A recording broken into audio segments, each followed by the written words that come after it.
Assalamualaikum warahmatullahi wabarakatuh. Welcome back to my channel. My name is Andiko Setia Firmansyah dan bisa dipanggil Iko juga. Dan di sini saya akan menjelaskan tentang TOEFL ya guys. Dan perlu diketahui dulu, TOEFL itu kayak banyak digunakan sebagai materi kuliah dan juga menjadi sebuah syarat untuk menjadi pejabat-pejabat negeri lah, bisa disebut PNS gitu ya. Dan biasanya TOEFL itu harus menggunakan aturan tersendiri. Jadi setiap kalimat bahasa Inggris itu pasti ada aturannya guys. Oke, lanjut, saya akan bacakan nomor 1. Di situ ada right TOEFL atau bisa disebut sebagai TOEFL dalam tulisan. Biasanya TOEFL dalam tulisan itu TOEFL yang banyak digunakan dan banyak juga aturannya dibanding TOEFL yang berjenis lain. Jadi setiap aturan dalam bahasa Inggris tuh banyak yang digunakan dalam right TOEFL ini. Saya bacakan nomor 1 dulu. Mike is the only one of two students who bla bla bla passed the exam. Jadi yang nomor 1 itu tuh yang paling benar itu sebagai subjek itu Mike, dan di sini kayaknya ada 2 subjek. Jadi yang kedua itu ada two student. Jadi itu bukan subjek guys. Jadi itu adalah perantara ya, adalah perantara dari pelengkap kalimat di sini. Jadi yang betul itu subjeknya 1 yaitu Mike, dan akan saya isi di sini. Setelah ho biasanya adalah has. Jadi B di sini ya guys.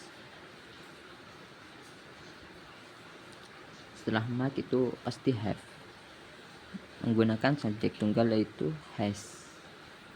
Kenapa kok has? Jadi di sini perlu diketahui di sini termasuk kalimat perfect ya. Nah, termasuk perfect tense atau simple perfect tense. Jadi yang paling betul itu adalah has. Jadi Mike itu sebagai dia dan has itu sebagai conjunction. Oke, lanjut. Saya baca nomor 2. John along with his friend bla bla bla going to party. Jadi nomor 2, meski tampak seperti kita berbicara tentang lebih dari satu orang karena ada kata friends di kalimat ini, tapi subjek sebenarnya adalah John yang tunggal. So kita menggunakan is exactly. Is jawabannya adalah B. Jadi yang subjek tunggal yang paling benar tuh ada John bukan friends. Karena friends ini termasuk perantara kalimat lah dari kalimat ini. Yang paling benar tuh subjeknya John. Jadi di sini akan saya isi is. Kenapa kok is? Karena biasanya sudahnya subjek itu ada conjunction. Yang paling benar tuh di sini termasuk kalimat simple present. Jadi yang paling benar tuh, yang paling betul adalah jawabannya B atau is.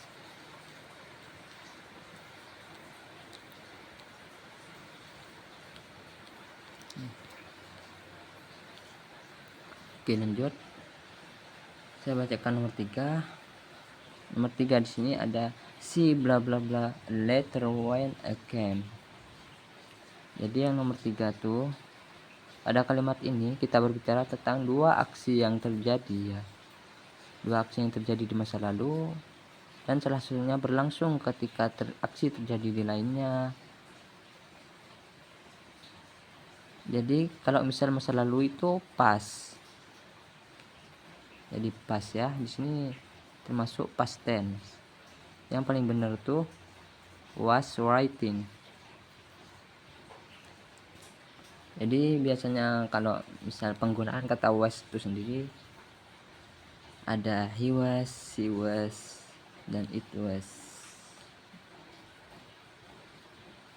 Oke, yang benar tuh was writing.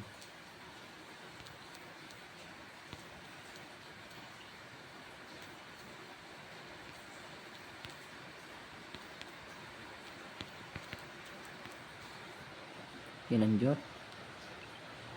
Yang nomor 4 itu saya baca, if it's bla bla bla we will stay at home.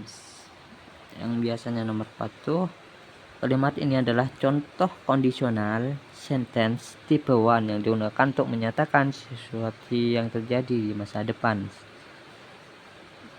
Dalam kalimat pengandaian tipe 1 kita menggunakan simple present tense, setelahnya if dan will plus verb di bagian lainnya. Jadi ini apa, biasanya yang nomor 4 ini yang conditional sentence sih, jadi termasuk apa yang banyak digunakan tuh di descriptive text. Kalau misal penggunaan kata simple present itu sendiri ada penambahan s atau is, yang paling benar tuh a, rhymes.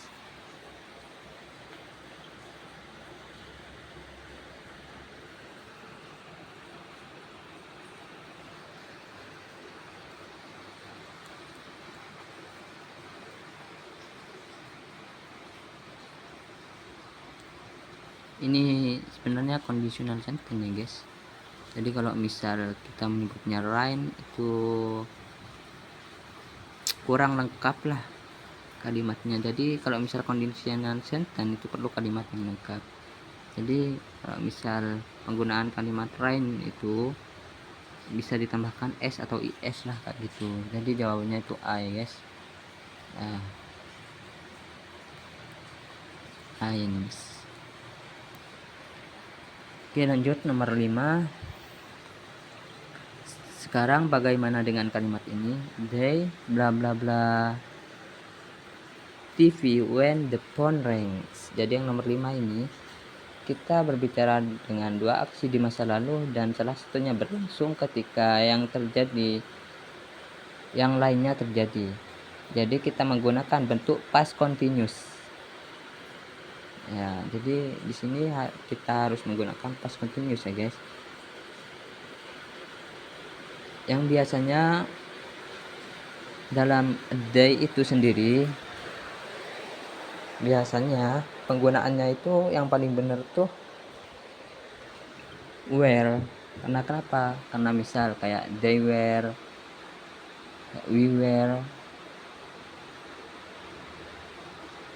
kayak apa ya lagi, cuma itu kayaknya you were juga bisa, tapi yang disebutkan sini subjeknya itu adalah D. Yang paling benar tuh adalah B, were writing.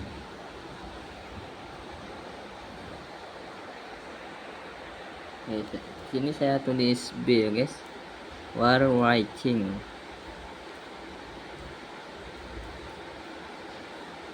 Yes.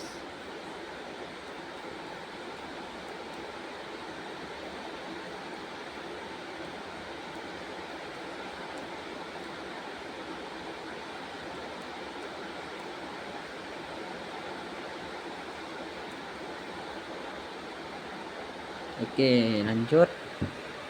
Saya di sini akan menjelaskan tentang struktur TOEFL. Yang dimana struktur TOEFL itu biasanya digunakan itu apa? Ada kayak persamaan tertentu di bagian kalimatnya. Dan langsung saya jelaskan ya.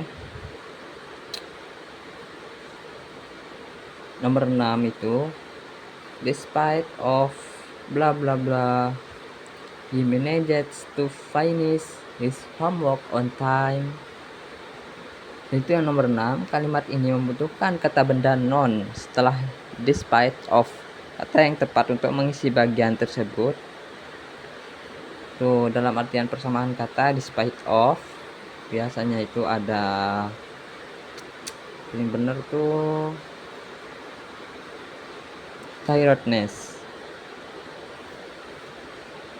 Jadi tiredness, beristirahat lah kayak gitu. Despite of itu artinya despite of. Jadi untuk di sini dia memanajemen untuk keberhasilan dia, dan di sini dia memanajemen untuk keberhasilan dia. Yang paling tepat itu adalah tiredness, dan di sini dia beristirahat untuk memanajemen keberhasilan dia. Dia yang paling benar tuh B, guys. Jadi saya jawab B di sini ya, guys.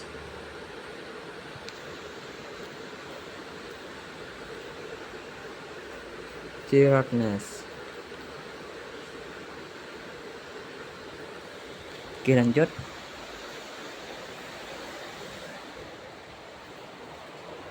Nomor 7 di sini. Bla bla bla, she could not answer the question. Dan kalimatnya di sini tuh bla bla bla, dia tidak dapat menjawab pertanyaannya. Nomor A ada as much as the strides, B ada as the she much strides, nomor C ada as tried she much, dan D ada as much tried she. Jadi yang paling benar tuh membutuhkan kalimat yang benar setelah subjek si. Pilihan yang benar tuh ada as much as tried gitu. Jadi yang paling benar tuh ada as much as she tries. Jadi as much as she tries.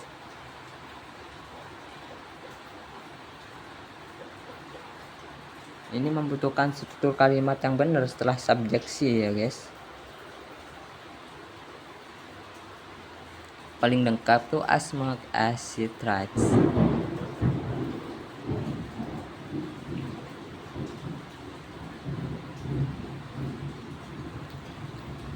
Jadi saya tulis sini as much as she tries.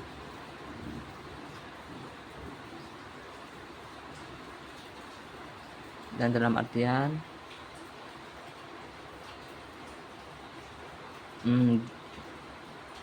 berapa banyak dia, dan sebagai dia memodifikasi.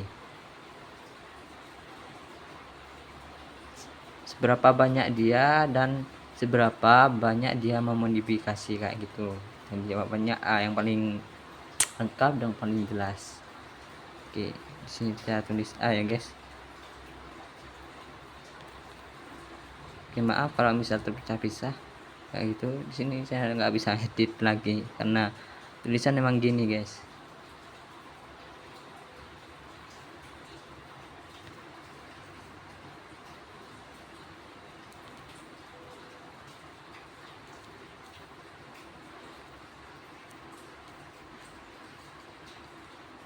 Oke, lanjut. Nomor 8 itu ada the pie bla bla bla was very delicious, was made by grandma. Kue itu bla bla bla sangat enak, yang dibuat oleh nenek. Yang nomor 8 itu yang paling benar merujuk pada kalimat dalam hal ini pie. Merujuk di sini yang nomor 8 dalam kalimat pie ya, guys. Pie itu artinya kue sebagai subjek.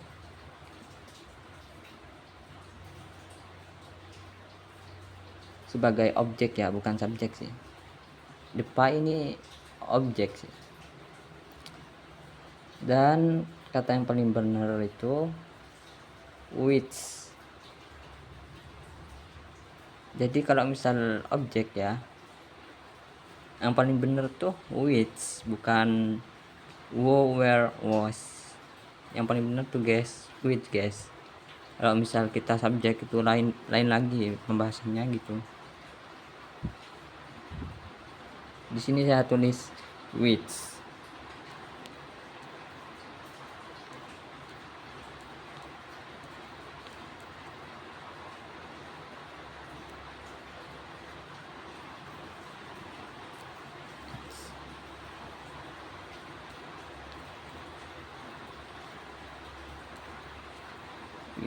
Oke, right. Oke, di sini saya jelaskan nomor 8. The book bla bla bla Mary was reading is very interesting. Buku itu bla bla bla Mary telah membaca buku itu dan sangat menarik. Oke, di sini ada kata rujukan yang tidak diketahui. Jadi biasanya nomor 9 itu ya guys, untuk merujuk kepada benda, hal ini. Jadi yang paling kita perlu diketahui apa, ada kata box sebagai objek. Kita lihat objeknya itu ada box. Jadi hal ini biasanya kalau misal objek itu biasanya that itu. Oke, bukan wo, bukan wom, bukan where. Kalau wom tuh beda lagi, malah tambah m. Jadi yang paling benar tuh untuk objek biasanya that, atau buku itu, atau itu, atau the books, buku itu, dan buku itu dan kemudian that sebagai conjunction. Buku itu, that, atau yang mana Mary, atau bisa disebut yang mana Mary was reading is very interesting. Oke, yang mana ya guys? Paling benar tuh that's. Answer that's. Kalau misal jawab warm tuh salah sih. Jadi yang jadi rujukan itu box.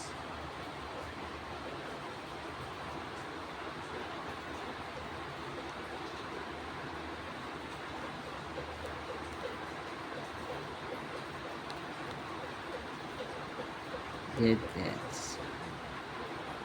Oke, lanjut. Nomor 10. The man bla bla bla lives next door is very friendly. Kata yang paling tepat untuk mengisi bagian kosong adalah A ada wo, B ada which, C ada were, D ada whom. Dan nomor 10 sendiri di sini kata yang tepat untuk merujuk kepada orang.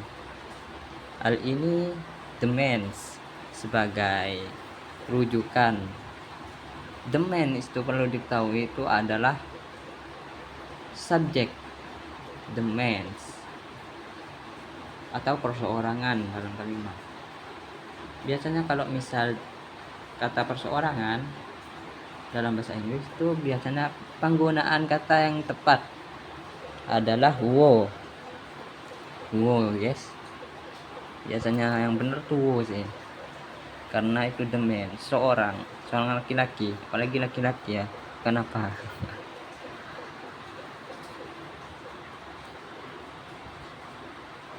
Oke, yang paling benar tuh untuk kata the man bukan apa ini ya. Kalau saya mikir tuh kalau di divisi itu ada Superman apa. Yang paling benar tuh untuk kata the man ini laki-laki sih sebagai kalimat bahasa Inggris. Kalau misalnya ada Superman itu di TV kayak rada super tuh kuat, man tuh orang laki-laki, jadi orang laki-laki yang kuat.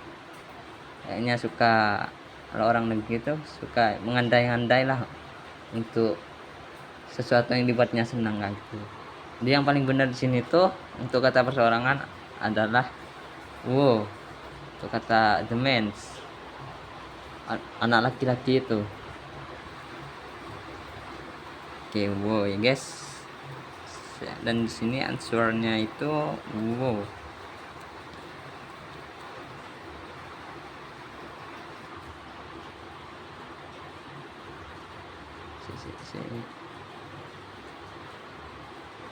Oke, right.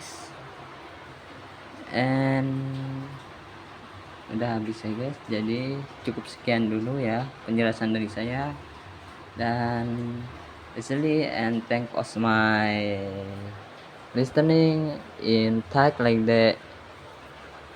Dan kalau misal ada channel lagi mengenai pendidikan, tolong suka ya guys, sebanyak mungkin, dan agar saya menghibur dengan cara memberikan pengetahuan ya, itu lebih baik sih. Oke, sampai jumpa, ketemu lagi. This is my looks for the handsome man, and you welcome to my tag, and see you guys. Assalamualaikum warahmatullahi wabarakatuh.